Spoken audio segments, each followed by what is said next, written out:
would never upstage John Sununu, and thank you for your service, John, not only as governor, but your service to our country. And thank you for your straight talk. You said it very well. I want to amplify one point and get your thoughts on it, because I'm back to mechanics where you are. You're absolutely right. I see it in our little state. The issue is getting candidates, financing them, and then, it's the legs out there getting them, the elected. Before I was ever running, I was on the town committee in our town. And they had runners back and forth. They tallied up how the vote was coming in. We were a small town, 5,000 people. Right? Republican, Republican, Republican consistently. It was all the legs of the local town committee. What I've seen in our state, I don't know if true in New Hampshire, is an erosion of that. The town committees have been the heart and soul of the Republican Party because they're at the most local level. What's happened, and when I look at the Democrat side, they have had the same thing happen, but they've had a big substitution, which is labor. The unions, and then you saw it with the ACON phenomenon, but the unions, the activists in the community have come together. They are the legs. They're out there getting out the vote, they're registering the voters, they're working the details, your point. And the challenge, I'm interested in your thoughts, because one of the struggles is how we counter that. I agree with you completely on the business community. I think the business community in New England and our state has just gone south. They don't understand. They are being steamrolled, their lunch is being eaten every day, and they're wondering why the plate's empty. But I'm interested in because they have the credit. The unions and the activists are Democrats. They are Democrats, and they are now the foot soldiers for the Democrat Party, getting candidates and getting them elected. The question is how we, as Republicans, counter that, because I think it isn't, just as you said, John, it's all about the mechanics of getting people elected. That's a very, very important point, Governor. Here's what I suggest. One, we revive our town committees. We just had a workshop last weekend. 44 town chairmen came in to learn how to expand their town committees. We spent 4 and 5 hours helping them learn how to use our website, which we have designed as a tool for the locals. We have shown them how to post their events. We've shown them how to communicate issues on that site. That's one tool. The second thing to do is to realize that really we are the inner layer of the onion. And we have to, and I use the phrase 10 times, I'll use it an 11th time, talk, talk, talk, talk, talk, get people to do it. But let me talk about the unions. An interesting thing is happening in New Hampshire. I'll bet in Rhode Island the Democrats have controlled your legislature since you had non-gray hair.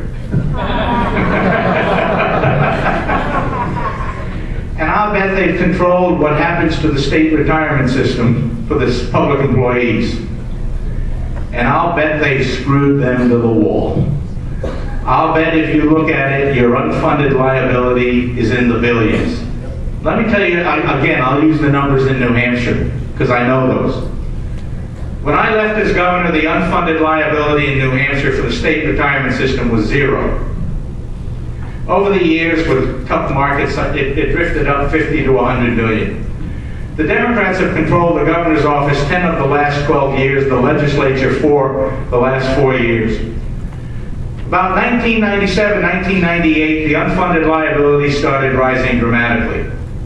One of the liberal think tanks in the state took a good look at the unfunded liability of the state retirement system in October 2007, and they found out it was then $2.4 billion. I wanted to know what it was now. They wouldn't give me any information. I found out a long time ago, if I want to find out what's going on in a state or a city or a town or a company, I look at their bond statement. I got the bond statement that the state issued in March 2009. If you look at just the direct retirement funds they owe, the unfunded liability is $3.4 billion. If you add into it the health care and what in New Hampshire is called OPEB, other post-employment benefits, which are all the bennies and the sweeteners that the legislature used to buy, and the Democratic governors used to buy constituencies by adding benefits to them, the total unfunded liability today in the state of New Hampshire for the state employees, the firemen, the policemen, the teachers, and every public paycheck receiver in the state is $6.9 billion. I've met with representatives of the public employees unions, and I've said, "You're crazy." I wasn't that subtle. I think I said idiots, I'm not sure. I said, "Why do you keep voting for these people? They keep increasing your percentage of the pie." But there ain't no pie left. There's no pie left in public employee retirement in those states primarily where Democratic legislatures have fed them malarkey in order to buy their votes over time. Governor, I really suggest to you, you put a 13-month offensive here to help these people understand that their pie is gone. If they don't put Republicans in that legislature, you'll get a change. And we ought to do that in every one of our states. It will make a difference. And then you'll find maybe those unions won't publicly support you, but maybe only half of them will show up to do the detailed work for elections. And maybe only half of that will actually cast a vote the wrong way. That's how I would propose to deal with what has become this unbelievable commitment of labor to the Democratic Party in our Northeast states. As you've all seen all morning long, I like to stick to a schedule. We're going to have two more questions before we break for lunch, brief questions, and then we'll break for lunch, and we'll go to that in a second. Governor Sununu, that was a fantastic speech you gave. We really are revved up by your energy and your commitment. Open the door before you run out. My name is Ty Westby. I'm from Connecticut, and in many congressional districts, the unaffiliated voter, the independent voter, is the swing voter in the election. What, in your view, is the real hot-button issue among unaffiliated voters? Let me let you in on a dirty little secret. The unaffiliated voters are mostly Republicans. And let me explain that. Whether we like it or not, and I think you all know how close I am to the Bush family, whether we like it or not, our president before Obama had a style that turned a lot of people off. Philosophy and principles and the substance of what he did was great. But it's what I call Texas cocky. And Texas cocky didn't ring well across America. Most of the people that I believe left the Republican Party and registered themselves as unaffiliated or independent, depending on our states, are Republicans. And they will come flocking back when we define the difference between the parties on issues, when we present it in a constructive way, and when, as some of the speakers before me have said, we do it in a way that people like the personality of the person delivering it. Warmth and charm goes a long, long way. And I mean real warmth and charm. So we need candidates that can tell the difference to the Democrats between themselves and the Democrats, are willing to stand up and be direct in talking about issues in a way that is clear, and those Republicans that have gone and swelled the ranks of the independents will come back, and 2010 is the year for us to get out and do what we have to do in order for that to happen.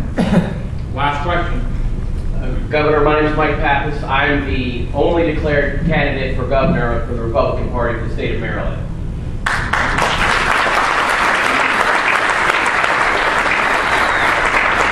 My question to you is, as a successful governor and as a state party leader now, how are you going to recruit good candidates, and how can we go back to our states and recruit good candidates and convince them that this is the time that they need to go and stick their neck out there and run for office and make the changes we need to see?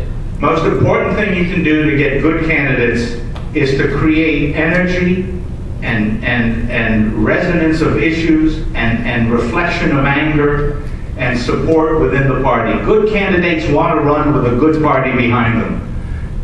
You've got to go back and get vitality in the party. You cannot recruit a good candidate for a moribund party. And I think that's the best answer I can give you. That if you get good candidates, look, 6 months ago, the biggest problem I had as a new chairman in the state of New Hampshire was to get good candidates. I can tell you my problem now is I'm going to have to help manage so that we end up with constructive, positive primaries, because we have crowded fields in every single race except one which we are still working to get filled. It happens when there is energy in the party.